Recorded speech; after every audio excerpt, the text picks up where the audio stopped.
Sino ako? Ako, si Jepta Mercader, bunsong anak ng aking mga natatanging magulang. 17 anyos na nakatira sa San Felipe, Llanera, Nueva Ecija. Masiyahin at maingay sa mga kaibigan, ngunit sa likod nito ay ang bersyon ng ako na iyakin at mahinang ako. At ano nga ba ang aking layunin sa buhay? Ang layunin ay isa sa mga pinakamahalaga at esensyal na bagay sa buhay ng tao, dahil ito ang magtutulak sa atin upang makamit ang ating mga pangarap. Magsimula ng mga proyekto, makamit ang tagumpay, at higit sa lahat ay ang patuloy na pag-unlad sa ating buhay.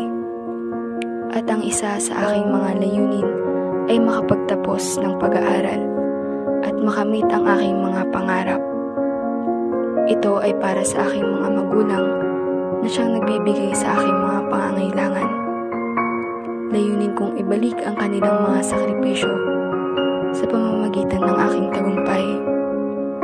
Ngunit, isa rin sa aking mga layunin sa buhay ay mabuhay ng masaya at payapa.